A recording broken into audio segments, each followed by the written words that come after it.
Bismillahirrahmanirrahim. Assalamualaikum warahmatullahi wabarakatuh. Selamat salam sejahtera bagi kita semua. Salam bahagia dan salam sehat. Terima kasih kepada Bapak Ibu yang telah menyempatkan diri untuk mengikuti kegiatan webinar ini dalam rangka kegiatan CGP materi 1.4 yaitu budaya positif. Baik, sebelum kita mulai pemaparan materi, mari kita berdoa. Mudah-mudahan hari ini kita diberikan kelancaran, kemudahan, dan keberkahan. Untuk berdoa dalam hati dipersilahkan.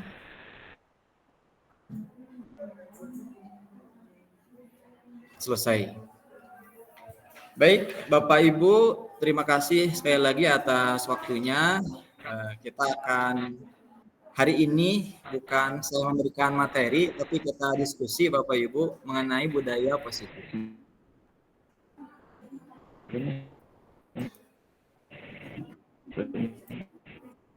Baik, saya sudah share materi tentang budaya positif. Apakah sudah muncul di layar Bapak Ibu?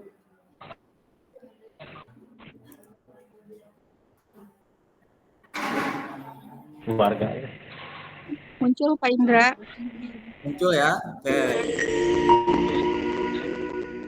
Baik, terima kasih.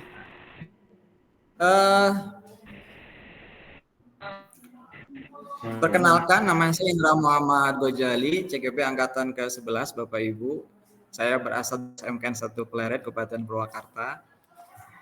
Selanjutnya, hari ini kita akan menjelaskan budaya positif. Mungkin kalau di SMK sudah mengenal, ada yang namanya budaya industri. Ya. Nah, karena kita SMK, mau tidak mau kita harus nge-link, nge-match dengan industri.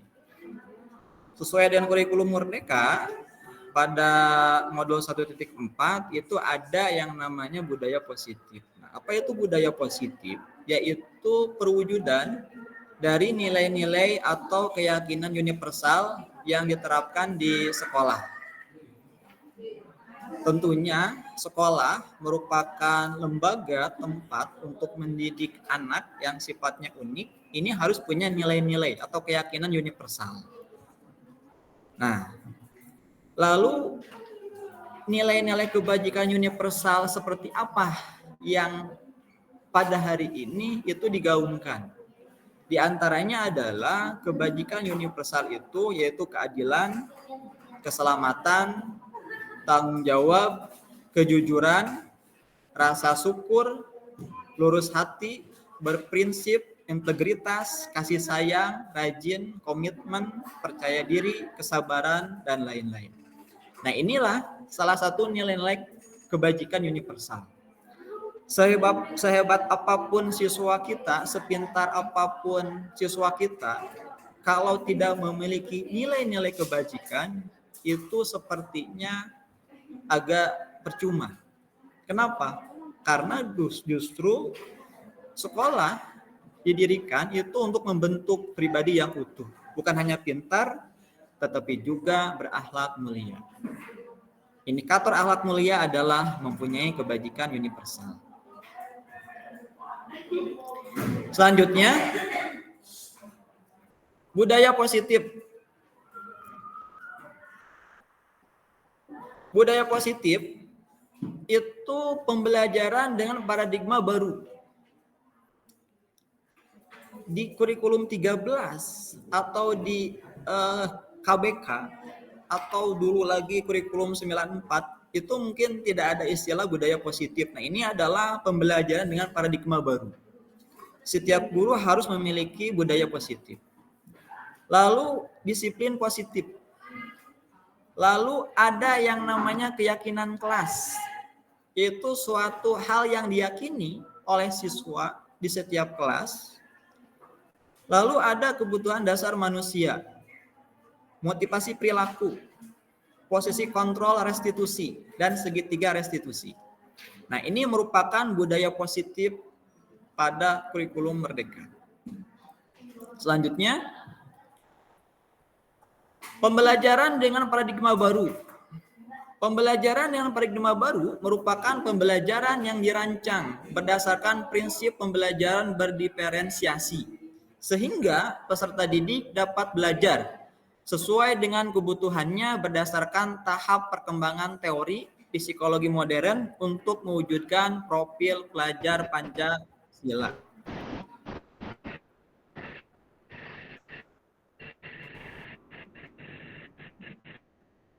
Dalam pergeseran paradigma teori kontrol, ya, kita kadang memposisikan guru itu mengontrol murid, ya. Jadi guru mengontrol murid. Mun bahasa Sunda namanya kumaha guru murid teh gitu, ya. Lalu ilusi bahwa kritik akan membuat orang merasa bersalah dan dapat menguatkan karakter. Lalu kita punya pandangan perspektif bahwa semua penguatan positif, efektif, dan bermanfaat. Lalu kita punya ilusi bahwa orang dewasa mempunyai hak untuk memaksa. Nah, ini kita merupakan hasil dari didikan. Ya, kadang kita dulu dipaksa oleh orang tua. Tetapi dengan zaman modern seperti hari ini, dengan masyarakat penduduk milenial, ya, itu orang dewasa tidak lagi bisa memaksa. Ya.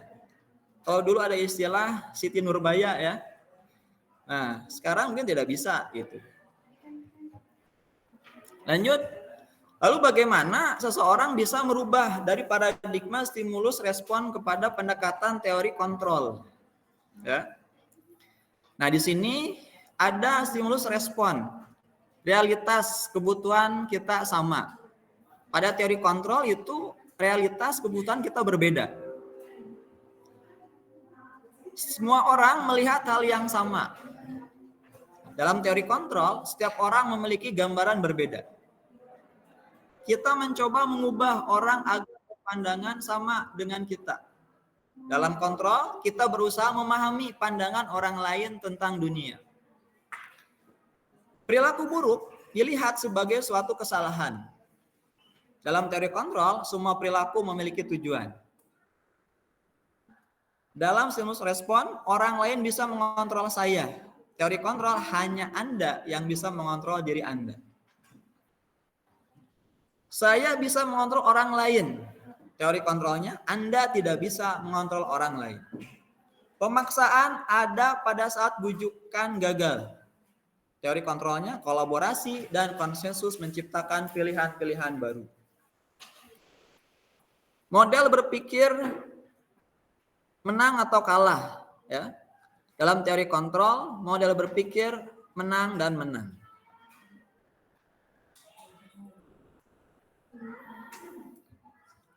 Lalu, apa itu disiplin positif?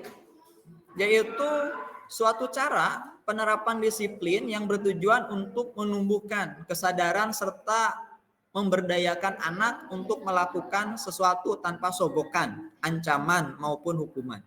Ya. Jadi anak itu dia bisa disiplin tanpa ada embel-embel.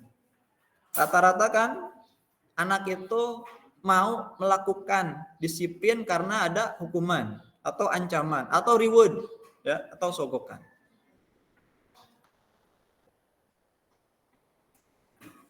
Disiplin positif, kebanyakan orang akan menghubungkan kata disiplin dengan tata tertib, teratur, dan kepatuhan pada peraturan. Kata disiplin juga sering dihubungkan dengan hukuman, padahal hal itu sesungguhnya berbeda. Karena belajar tentang disiplin positif tidak harus dengan memberi hukuman. Justru itu adalah salah satu alternatif terakhir dan bahkan tidak menggunakan sama sekali. Jadi paradigma baru hari ini, disiplin itu bisa bukan dengan hukuman, tetapi dengan kesadaran sendiri. Lalu sebagai pendidik, apa tujuan kita? Ya, kita sebagai guru tujuannya apa sih? Gitu kan ya. Guru itu suatu profesi yang sangat profesional dan mulia. Kita harus punya tujuan. Nah, tujuan dalam konsep kurikulum merdeka yaitu menciptakan anak-anak yang memiliki disiplin diri sehingga mereka bisa berperilaku dengan mengacu pada nilai kebajikan universal dan memiliki motivasi intrinsik bukan ekstrinsik. Nah, di sini ditekankan kata kuncinya adalah motivasi intrinsik, di mana dia punya dorongan, punya niat karena dorongan dari dalam diri sendiri, bukan dari orang lain atau paksaan atau ekstrinsik.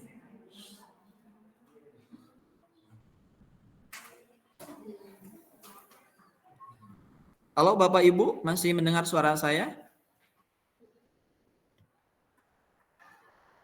Masih, Bapak. Oh ya, siap. Takutnya jaringannya hilang. Pak Denny ada, Pak Denny? Puji ada, Nah, Pak. siap. Terima kasih, Bu Puji. Kesimpulannya, disiplin positif merupakan pendekatan mendidik anak untuk melakukan kontrol diri dan membentuk kepercayaan diri mereka untuk lebih bertanggung jawab dengan pembentukan karakter profil pelajar Pancasila. Jadi di sini sangat ditekankan seorang yang namanya siswa itu dia bisa belajar disiplin karena dari dirinya sendiri, dari intrinsiknya sendiri. Kadang kita sebagai guru capek ngasih hukuman, marah-marah, ngomel-ngomel, tapi anaknya tidak berubah, ya. Jadi temikir gitu, pikir-pikir siswa teh ya. Nah, seharusnya siswa itu dia berpikir sendiri bahwa dia ingin disiplin, bahwa dia ingin berubah, harus seperti itu. Ya, ya kita berusaha. Di sini saya bukan menggurui, tapi ini materi yang saya sampaikan. Mudah-mudahan kita bisa melaksanakannya seperti itu. Saya juga belum bisa gitu. Tapi kita berusaha. Penerapan disiplin dapat kita terapkan dengan hal-hal yang terkecil terlebih dahulu melalui keyakinan kelas. Ya. Nah, mengapa keyakinan kelas bukan peraturan kelas? Ada yang bisa menjawab kenapa keyakinan kelas bukan peraturan kelas?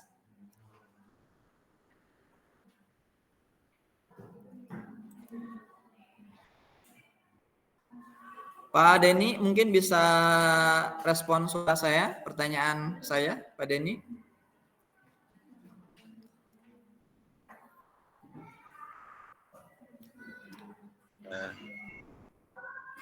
Mengapa keyakinan kelas bukan peraturan kelas, Pak Denny? Oh, keyakinan kelas itu berasal dari diri sendiri, Pak. Luar biasa, jadi, Pak Denny.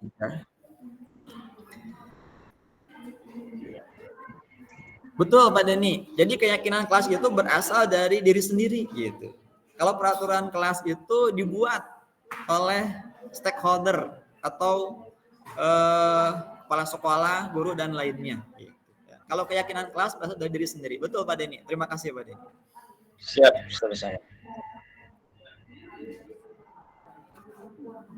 Nah, jadi keyakinan kelas nanti dibuat berdasarkan kesepakatan antara guru dan siswa bersifat universal. Tadi yang disampaikan Pak Denny betul.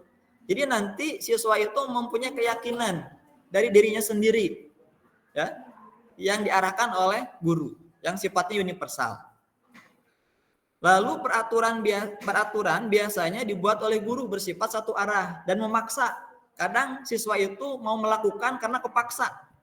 Tapi kalau keyakinan kelas, siswa itu melakukan karena memang dia meyakini dengan keyakinan ini saya akan sukses. Nah, seperti itu. Nah, ini memang untuk menerapkan ke siswanya bukan tidak bisa ya, tetapi kita harus berproses.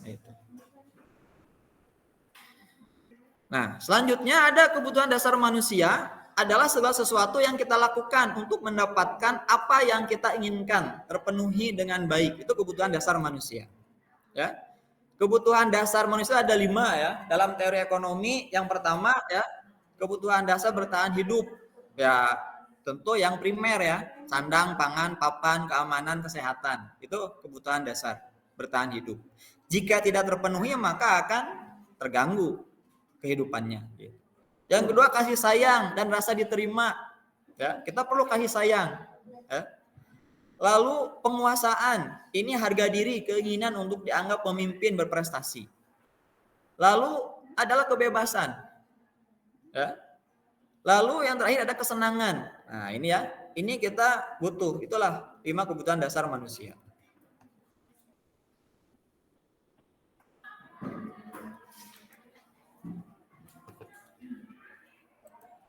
Selanjutnya, kebutuhan bertahan hidup. Nah, ini kebutuhan yang bersifat fisiologis untuk bertahan hidup, misalnya kesehatan rumah dan makanan. Jadi jelaskan ada kebutuhan kasih sayang dan rasa diterima, ya. Ini contohnya seperti adanya kelompok-kelompok teman, adanya keluarga, pasangan hidup, teman kerja, binatang peliharaan, dan kelompok di mana kita bergabung. Selanjutnya adalah kebutuhan pengakuan atas kemampuan, ya. Nah, atas kemampuan ini contohnya seperti ya, ingin diakui gitu ya, pencapaian kompeten, dihormati, ya. Lalu adanya pengaruh, ya, ingin menjadi pemimpin, ya. Selanjutnya kebutuhan akan pilihan. Kebutuhan akan pilihan ini adalah kebutuhan untuk bebas, kebutuhan akan kemandirian, otonomi, memiliki pilihan dan mampu mengendalikan arah hidup seseorang. Seseorang ketika sudah dia balik atau secara psikologisnya sudah dewasa, tentu dia diberikan kebebasan untuk memilih. Memilih apa? Pasangan hidup, arah hidup, cita-cita, apa yang diinginkan, termasuk apa yang ingin dicita-citakan. Selanjutnya adalah 5 kesenangan. Kebutuhan untuk merasa senang. Nah, ini tentunya kita ingin merasa senang. Bahkan setiap doa kita ingin bahagia dunia akhirat ya. Rabbana atina fid dunya hasanah wa fil akhirati hasanah wa qina adzabannar. Kita ingin senang, bukannya senang di dunia. Yang terlebih lagi adalah senang di akhirat. Ya, mudah-mudahan kita semua senang di akhirat. Amin.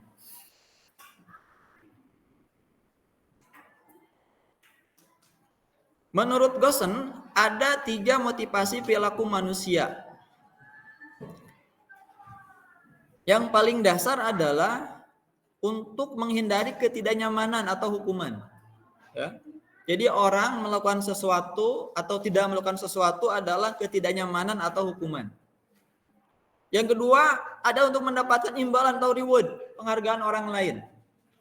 Nah, siswa di kelas ketika melakukan kegiatan pembelajaran atau membuat tugas, kadang dia alasannya bisa dihukum Pak, sieun. Nah, berarti karena hukuman.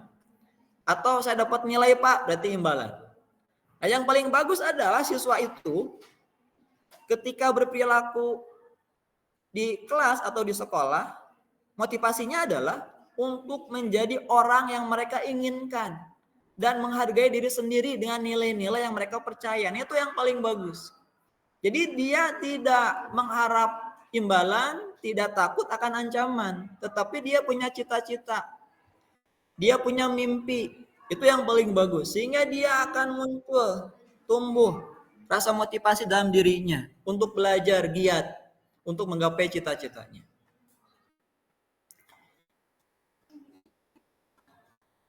Nah, Bapak Ibu, tadi sudah saya jelaskan untuk menghindari ketidaknyamanan atau hukuman, lalu untuk mendapatkan imbalan atau penghargaan dari orang lain.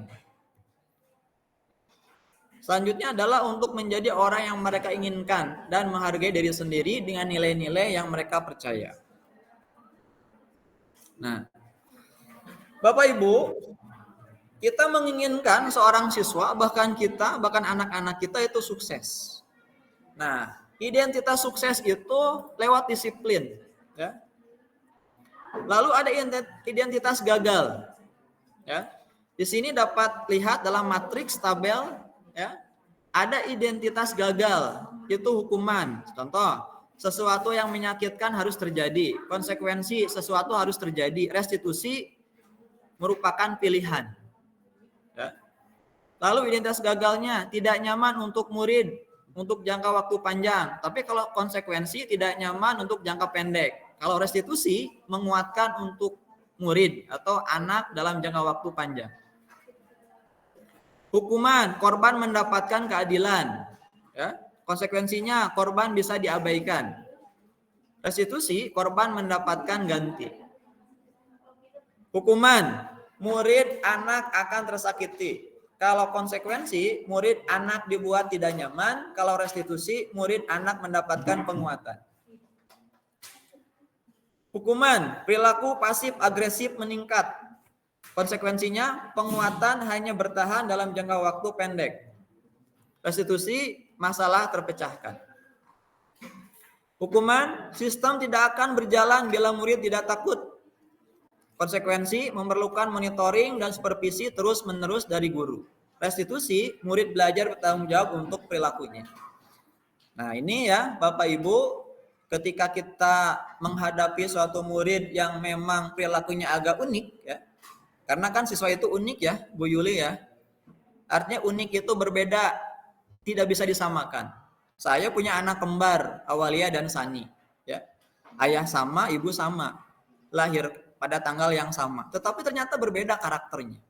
Ini membuktikan bahwa anak itu unik, apalagi ya dengan 1860 siswa SMA 1 Pleret, ini karakternya berbeda-beda ya, Bapak Ibu.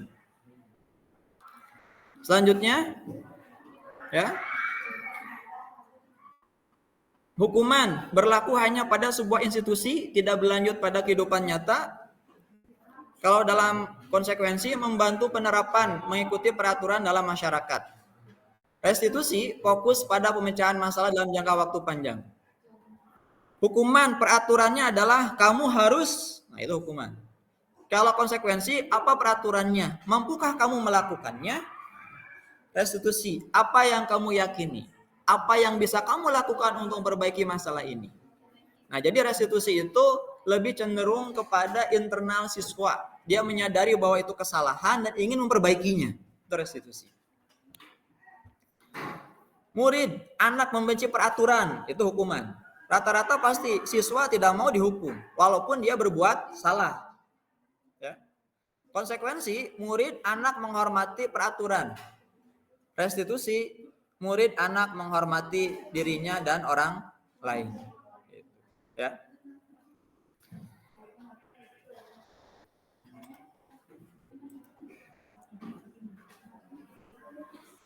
Nah, di sini dapat kita lihat secara kesimpulannya, Bapak Ibu. Hukuman itu tidak terencana, kadang tiba-tiba. Murid tidak tahu apa yang akan terjadi, tidak dilibatkan, bersifat satu arah, berupa hukuman fisik, psikis. Itu hukuman. Konsekuensi terencana, disepakati sesuai aturan, murid tetap dibuat tidak nyaman, sikap guru selalu memonitor murid. Restitusi, proses menciptakan kondisi bagi murid untuk memperbaiki kesalahan.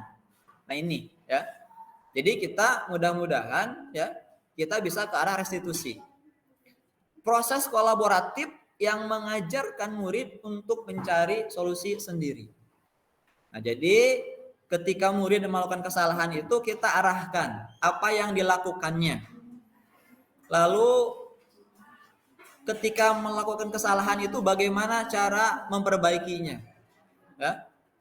Bagaimana cara taubatnya gitu ya. Taubatan nasuhanya bagaimana nih murid ini. Nah, itu berasal dari diri murid sendiri. Itu restitusi. Ya. Jadi dari 3 konsep ini, hukuman, konsekuensi, restitusi, memang yang paling ideal ada restitusi. Selanjutnya ada konsekuensi. Tapi saya khususnya itu bukan kadang ya, sering melakukan hukuman kepada murid. Tapi kita mudah-mudahan ada materi ini, kita ya berproses gitu ke arah yang lebih baik lagi tentunya.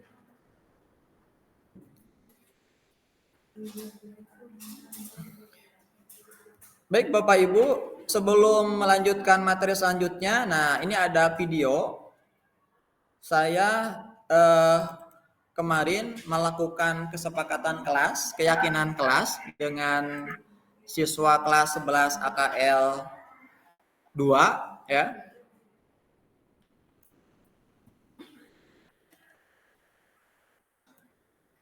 Kita share. Bapak Ibu, udah muncul di layarnya? Ada videonya? Sudah, Pak, tapi belum mulai ya, Pak. Siap. Nah, jadi kita nanti di skip ya, tidak semuanya karena durasinya lumayan lama. Nah, di sini saya kemarin mencoba mempraktekkan keyakinan kelas dengan 11 AKL 2 ya, karena saya mengajar produktif akuntansi di sana kemarin ya. Kalau dulu ketika kita kuliah ya, mungkin kita pernah ada yang namanya kontrak kuliah atau kontrak belajar dengan dosen ya di awal kesepakatannya. Nah, itu adalah salah satu cikal bakal munculnya keyakinan kelas.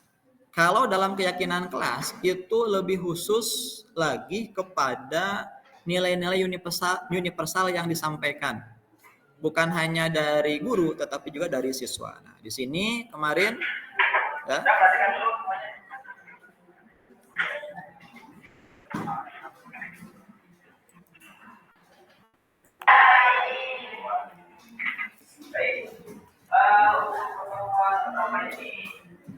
Bapak akan membuat keyakinan kelas. Kalian sudah tahu apa itu keyakinan kelas? Tahu belum? Ada yang tahu, ada yang belum. Bapak sedikit kumpulan ya, karena ini kelas 11 ya. Jadi keyakinan kelas itu adalah suatu keyakinan. Nah, ini Bapak Ibu, saya menjelaskan dulu mengenai materi keyakinan kelas, lalu nilai-nilai universalnya kepada siswa. Peraturan yang dibuat oleh warga kelas. Setelah itu siswa menulis dalam kertas ya, dalam kertas tempel satu keyakinan kelas ya. Ditulis keyakinan kelasnya apa? Tergantung kepada pemahaman masing-masing.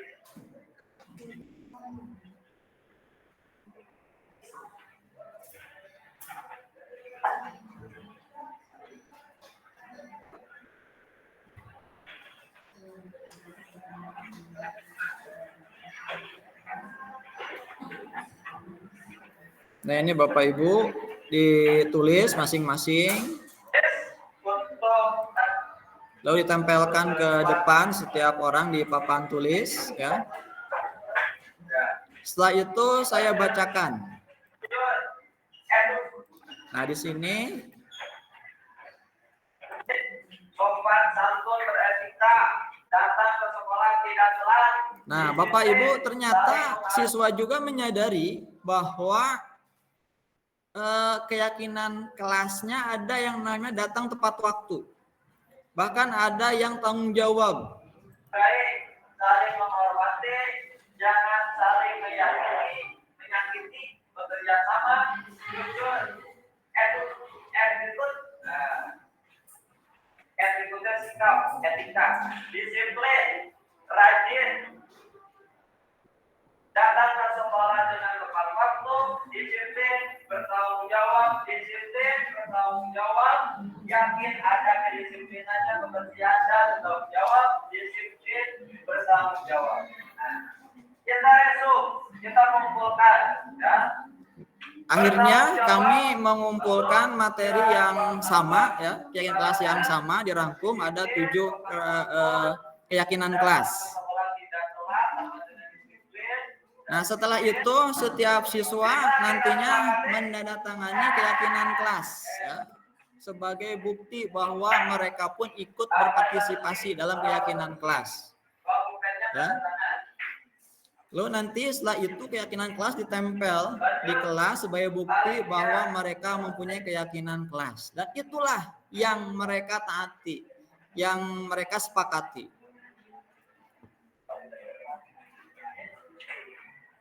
Ini proses tanda tangan keyakinan kelas.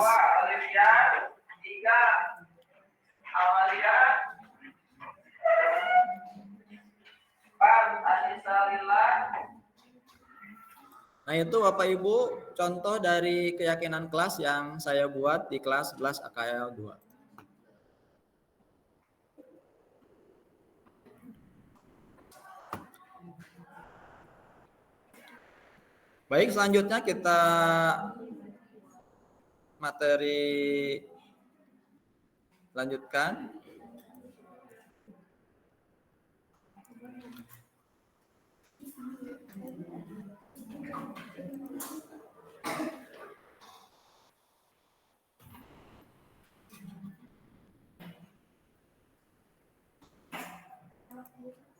Kita lanjutkan materinya Bapak Ibu. Baik. Selanjutnya adalah posisi kontrol guru. Nah, ini ya. Jadi guru itu punya kontrol terhadap siswa ketika siswa itu melakukan kesalahan. Ada 5. Yang pertama adalah penghukum. Yang kedua pembuat merasa bersalah. 3 teman. Keempat pemantau. Kelima manajer. Nah, ini yang paling baik yang mana? Yang paling baik adalah posisi kontrol guru sebagai manajer. Nah, apa bedanya penghukum, pembuat merasa bersalah? Oke, baik kita lanjutkan.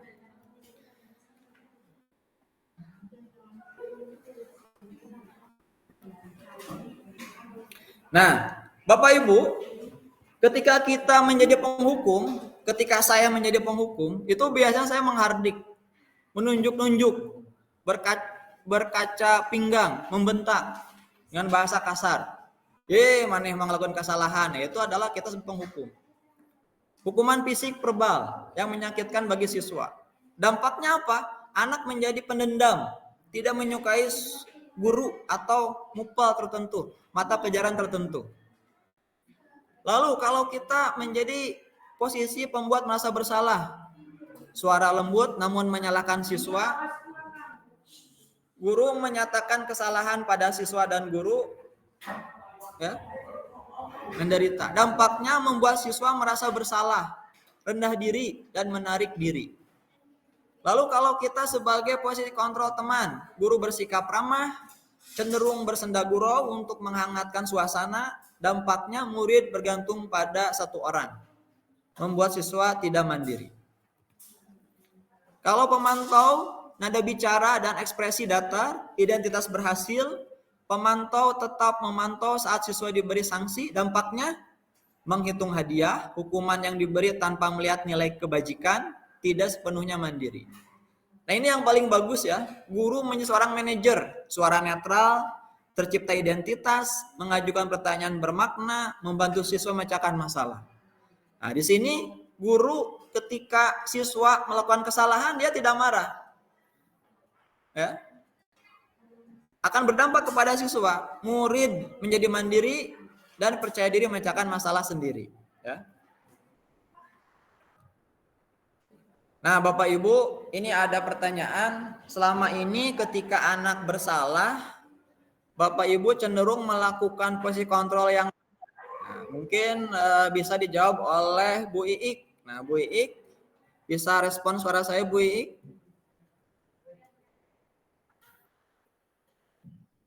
Tommy kendala sinyal, Bu Iik. Bu Puji?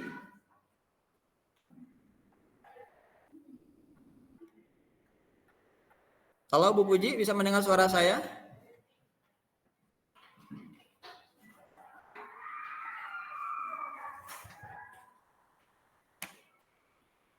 Oh, mungkin kendala sinyal juga ya.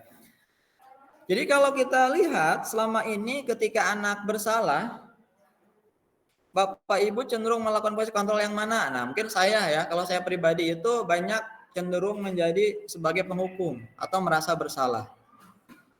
Lalu jika Bapak Ibu sebagai murid akan lebih memilih posisi kontrol yang mana? Nah, tentunya saya kalau sebagai posisi murid menginginkan seorang guru itu menjadi manajer ketika melakukan kesalahan.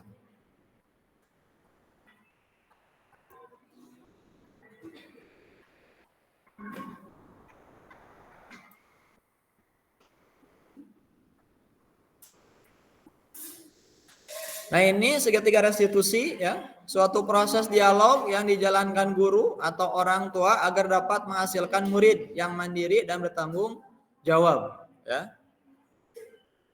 Pada institusi ini ada validasi tindakan yang salah, menanyakan keyakinan, dan menstabilkan identitas. Ya.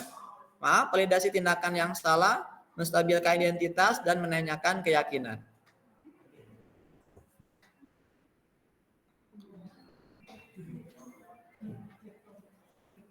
Menstabilkan identitas di sini adalah berdasarkan prinsip membuat kesalahan.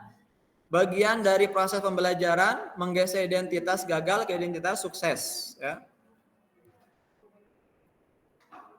Validasi tindakan yang salah itu adalah berdasarkan prinsip setiap perilaku berupaya memenuhi suatu kebutuhan tertentu. Guru akan bergeser dari pemikiran, stimulus, respon menjadi proaktif, lalu mengenali dan mengakui kebutuhan murid, akan perbaiki hubungan dengan murid.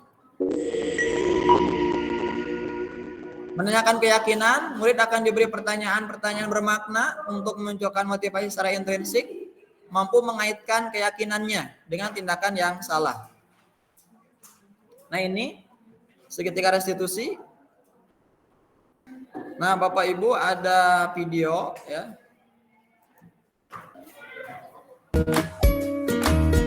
Ini materi mengenai 5 posisi kontrol. Salam bahagia Ibu dan Bapak guru hebat. Dalam penerapan disiplin positif restitusi, salah satu program yang dikembangkan adalah 5 posisi kontrol. 5 posisi kontrol dalam restitusi adalah proses perjalanan seorang pendidik agar dapat mengenali dirinya. Pada video kali ini, kita akan membahas tentang 5 posisi kontrol yang dikembangkan oleh Diane Gossen dan contoh penerapannya.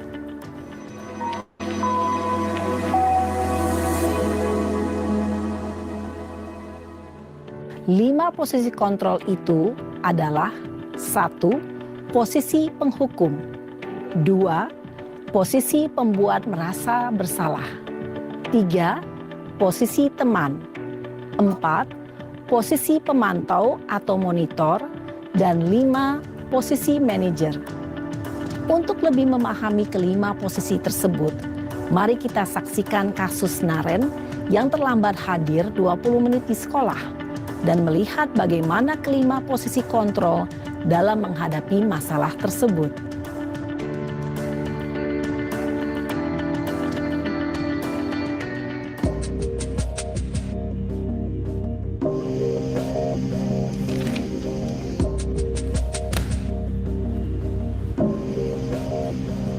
Naren! Sini kamu! Selamat pagi, Bu. Selalu terlambat. Kamu deh, pasti terlambat. Maaf, Bu. Saya... Apa? Apa coba? Alasan kamu apa lagi? Kapan sih kamu tidak terlambat? Malas sekali ya kamu jadi anak. Saya... Dasar pemalas. Gak kapok-kapok sih kamu. Sudah berapa kali terlambat? Sana, kamu keliling lapangan basket 2 kali. Kenapa saya harus keliling lapangan basket, Bu? Kenapa? Kamu mau lawan ibu? Berani-beraninya jawab. Sudah terlambat, masih berani jawab pula. Sekarang, keliling lapangan basket 5 kali sekalian. Biar kapok. Cepat. Pergi sana ke lapangan basket.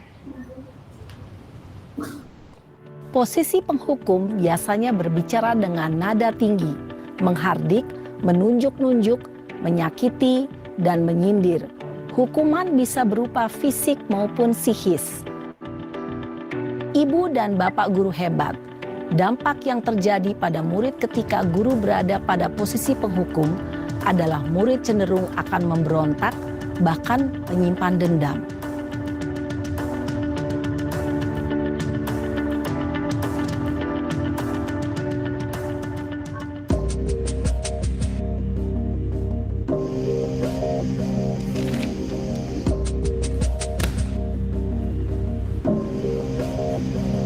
Naren!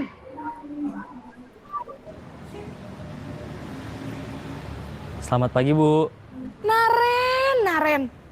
Kamu kenapa terlambat lagi, nak? Ya Tuhan, Naren. Kamu senang ya bikin ibu susah ya? Kalau kamu terlambat lagi, nanti ibu yang ditegur bapak kepala sekolah, nak. Disangka ibu tidak bisa membina kamu. Duh, gimana ini? Maaf, Bu. Duh, Gusti Naren. Kamu suka ya kalau ibu ditegur bapak kepala sekolah? Terus, sekarang ibu harus tulis apa ini di buku absen? Ini kamu sudah sering terlambat loh. Ibu harus apa coba? Maaf, Bu. Maaf sekali. Ya sudah, lain kali jangan bikin ibu susah lagi ya nak ya. Ibu tidak akan kuat lagi kalau kamu begini terus. Bisa jantungan kalau ibu ditegur bapak kepala sekolah. Sana cepat ke kelas. Maaf ya, Bu. Maaf sekali.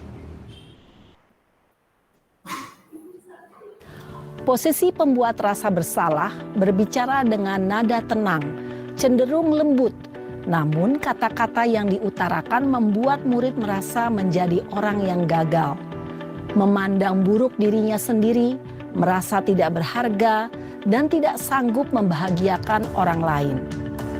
Ketika guru mengambil posisi pembuat rasa bersalah, murid akan menganggap dirinya yang bersalah dan ia akan menyimpan emosi negatif tersebut di dalam dirinya.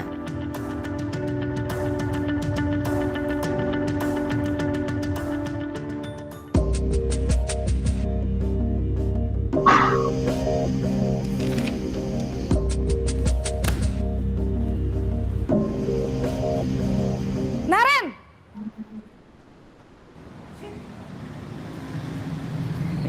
Selamat pagi, Bu. Wah, sudah jam berapa ini nak? Terlambat lagi ya sayang.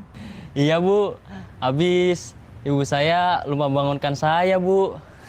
Kamu malah menyalahkan ibu kamu. Kamu bukannya anak yang larinya paling kenceng. Kok terlambat sih? Iya, Bu. Saya memang terlambat bangun tadi. Jadi, biarpun saya lari kencang, tetap gak kekejar, Bu. Ya sudah sana, nanti lain kali larinya lebih kenceng lagi ya. Biar gak terlambat lagi. Bikin seneng ibu, demi ibu. Bisa kan? Bisa lah, Bu. Ya sudah sana masuk kelas. Ibu beresin urusan absen kamu. Kamu ini ada-ada saja. Dalam posisi teman, guru berbicara dengan nada suara ramah, akrab, cenderung bersenda gurau untuk menjaga suasana tetap santai. Murid akan merasa senang, aman, dan akrab dengan guru. Identitas yang tercipta adalah identitas sukses atau berhasil. Namun, perlu diingat, karena ini masih dorongan eksternal, maka ada faktor ketergantungan dari murid kepada orang tertentu.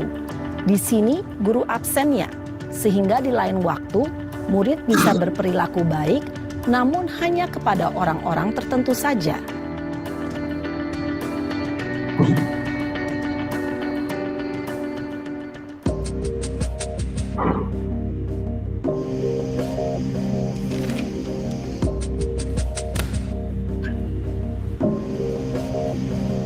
Naren!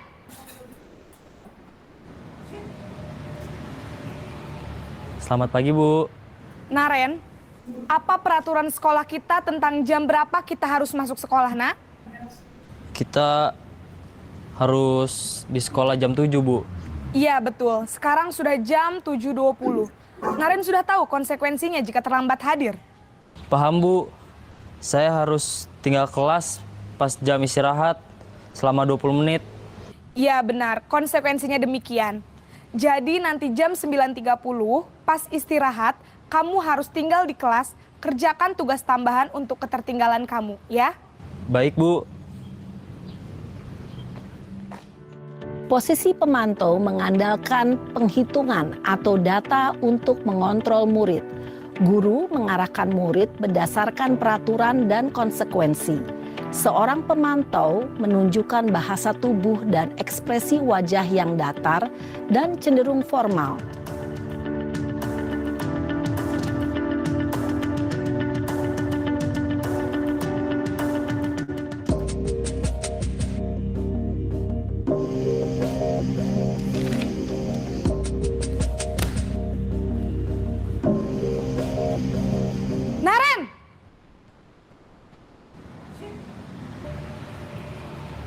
Selamat pagi, Bu. Selamat pagi, Naren. Maaf, Bu. Saya terlambat. Iya, sekolah masuknya jam 7, sekarang sudah jam 7.20. Jadi sekarang bagaimana ini, Naren? Maaf, Bu. Saya lupa setel alarm saya semalam. Baiklah, menurut kamu, keyakinan sekolah yang mana yang perlu kamu tingkatkan? Menghargai diri sendiri dan orang lain mungkin ya, Bu. Setuju. Jadi, apakah Naren meyakini prinsip saling menghormati tersebut? Iya, Bu. Saya meyakininya. Apakah Naren bersedia memperbaiki masalah keterlambatan ini? Bersedia, Bu. Bagaimana kamu akan perbaiki masalah keterlambatan ini? Saya akan coba untuk tidak lupa menyetel alarm saya, Bu. Baik, kalau Naren lupa menyetel alarm di rumah, ada orang yang kira-kira bisa bantu mengingatkan tidak? Ada, Bu. Kakak saya, Kak Ema. Ada lagi selain Kak Ema?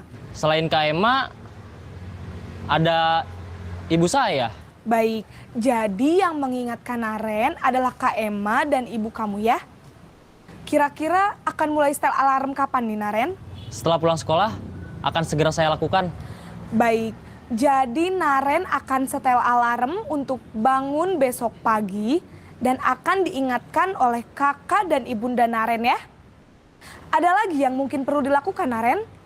Agar tidak terlambat bangun lagi. Tidak ada, Bu. Baik, Naren. Terima kasih untuk kerjasama kamu. Sekarang kamu perlu kembali ke kelas untuk belajar. Baik, Bu. Terima kasih. Posisi manajer adalah posisi kontrol yang disarankan untuk membimbing murid memiliki sikap disiplin yang positif, yaitu murid yang mandiri, bertanggung jawab, dan dapat memecahkan masalah. Tujuan dari posisi ini adalah agar murid dapat berefleksi atas tindakannya. Guru akan dengan tulus memberikan pertanyaan-pertanyaan bermakna, sehingga membuat murid dapat belajar dari kesalahannya dan mencari sebuah solusi untuk menyelesaikannya. Ibu dan Bapak guru hebat, setelah mengamati adegan kelima posisi kontrol tadi, kira-kira posisi mana yang paling ideal? Posisi mana yang dapat menunjang motivasi intrinsik murid? Ya, tentu posisi manajer. Posisi ini memang posisi ideal yang ingin dituju setiap pendidik. Pada posisi inilah, guru dapat menerapkan disiplin positif yang berpihak pada murid, yang memerdekakan murid. Perjalanan seorang pendidik tentunya tidak mudah untuk sampai pada posisi seorang manajer. Namun, tujuan kita pasti, yaitu menciptakan murid-murid yang mandiri, merdeka, dan bertanggung jawab. Semoga penggambaran 5 posisi kontrol yang telah diperlihatkan ini dapat menjadi ajang refleksi bagi kita semua, agar dapat terus mengasah dan menerapkan disiplin positif yang memerdekakan murid. Mari terus berlatih dan bersemangat. Selamat menerapkan. Salam dan bahagia, Ibu dan Bapak guru hebat.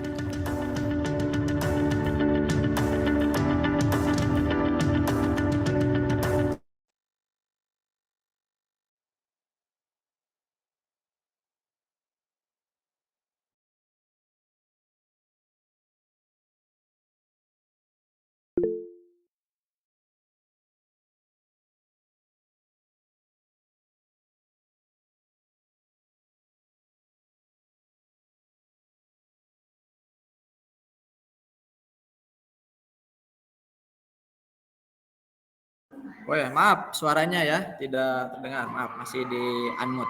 Baik, terima kasih Muhammad Akmal. Nah, selanjutnya kita lanjutkan. Nah, segitiga restitusi ya, contoh segitiga restitusi yang dibuat contohnya seperti ini Bapak Ibu hebat.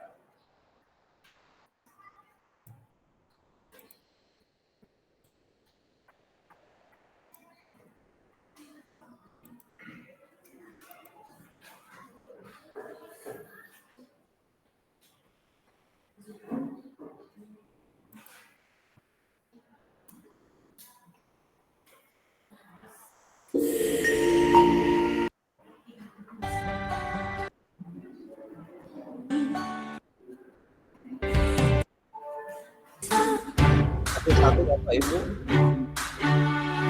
Khususnya Santika tidak kita marah tempat Tuhan yang Alhamdulillah baik. hari ini pelajaran siapa? Pelajaran produktif.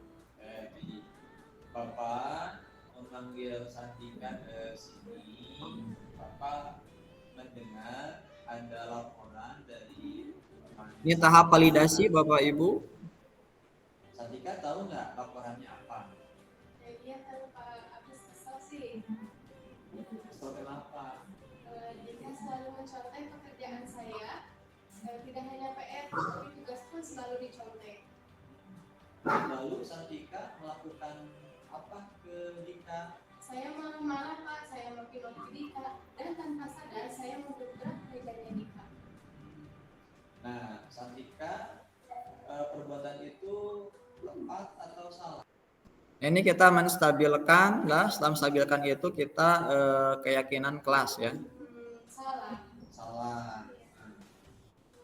Ini sesuai tidak dengan keyakinan kelas kita? Tidak. Tidak. Kira-kira keyakinan kelas apa yang telah dilanggar oleh kamu? Saling menghormati antar teman Pak. Saling menghormati antar teman. Sekarang kalau Santika tahu bahwa itu salah dan melanggar keyakinan kelas, untuk memperbaiki bagaimana? Saya akan lebih bersabar dan menahan amarah saya, dan ketika ada yang mencontek, saya akan melaporkan ke guru mata pelajaran atau wali kelas saya. Aduh Santika, jangan lupa Santika nanti minta maaf juga ke Dika ya. Ya baik Pak. Baik, terima kasih Santika sudah datang ke sini. Nanti perbaiki ya, jangan bagus, kamu pintar, kamu semangat. Terima kasih Santika ya. Ya sama-sama Pak. Assalamualaikum warahmatullahi wabarakatuh. Perkenalkan, nama saya Santika dari kelas 11 AKL 2. Di sini saya senang sekali bisa diajak berdiskusi bersama Bapak Guru untuk mengendalikan diri dari amarah karena perilaku teman sekelas saya. Saya akan lebih bersabar dan dapat menghormati teman-teman.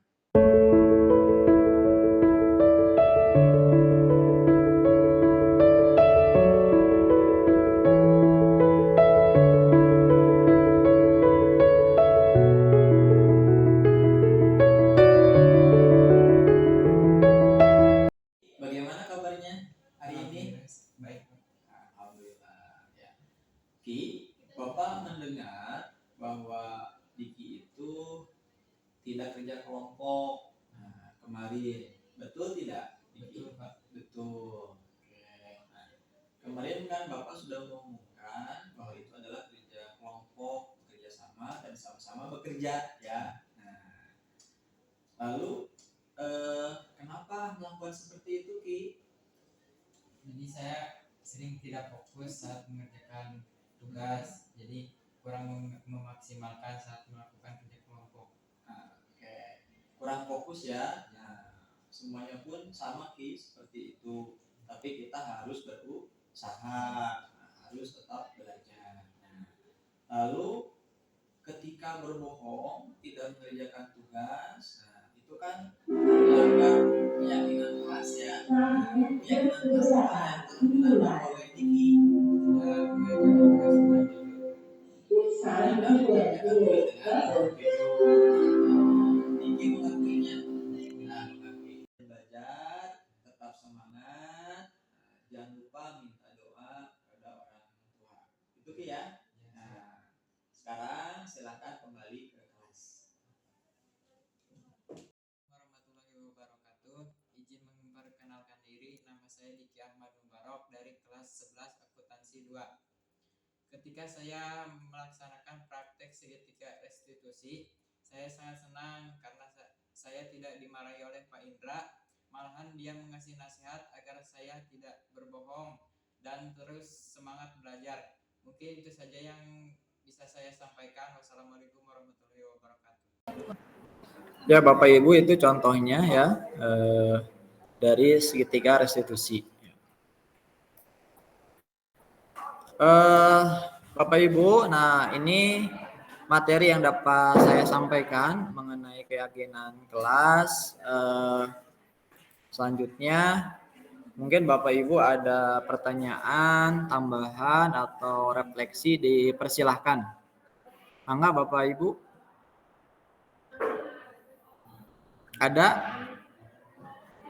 Oke, baik. Ibu Asidah, mangga Ibu Asidah, silakan untuk tanggapannya, mangga. Terima kasih kepada Pak Indra. Apakah suara saya terdengar, Pak? Terdengar cukup jelas, Ibu. Oke, terima kasih atas kesempatannya. Saya hanya ingin memberikan refleksi dan mengucapkan terima kasih kepada Pak Indra. Sebelumnya saya mohon maaf, ini sambil ada kegiatan lain, Pak. Oh, nggak apa-apa. Terima kasih, Bu. Terima kasih kepada Pak Indra yang telah melaksanakan diseminasi tentang budaya positif ini. Banyak hal baru yang saya pelajari pada diseminasi budaya positif ini.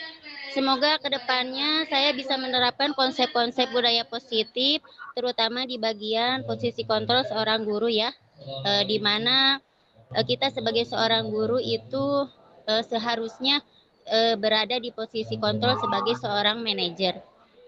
Ternyata selama ini kita masih belum sampai gitu di posisi kontrol seorang manajer.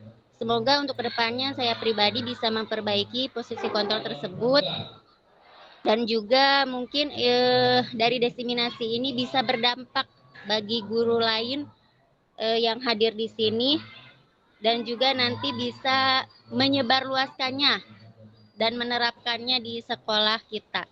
Mungkin itu saja, Pak. Terima kasih. Baik, terima kasih Ibu Asidah atas refleksinya hari ini ya. Jadi pada intinya pada hari ini kita mudah-mudahan bisa mengaplikasikannya di dalam pembelajaran di sekolah kita SM1 Pleret. Baik, karena keterbatasan waktu pada hari ini saya cukup sekian untuk diseminasi budaya positif ini. Sekali lagi saya ucapkan terima kasih kepada Muhammad Akmal, Ibu Sri Nurdianti, Bapak Denny Sopian, Ibu Puji Juliandari, Bapak Dani Setiawan, Ibu Yusri Nafisa, Bapak Iwan Mulyadi, lalu ada Ibu Yulianti, lalu ada Ibu Emma, lalu ada Ibu Asidah. Sekali lagi saya ucapkan terima kasih atas partisipasinya dan mohon maaf apabila ada kekurangan. Oh, satu lagi, terima kasih juga kepada Ibu Siti Nurul Falahiyah yang telah berpartisipasi pada hari ini. Sekali lagi saya ucapkan terima kasih atas perhatiannya dan mudah-mudahan kita selalu diberikan kebahagiaan dan kesehatan ya, sehingga kita bisa menjalankan aktivitas kita sehari-hari terutama sebagai seorang guru. Amin ya rabbal alamin. Mari kita akhiri dengan bacaan hamdalah bersama-sama. Alhamdulillahirabbil alamin. Terima kasih atas waktunya. Sekali lagi terima kasih. Assalamualaikum warahmatullahi wabarakatuh. Waalaikumsalam warahmatullahi wabarakatuh.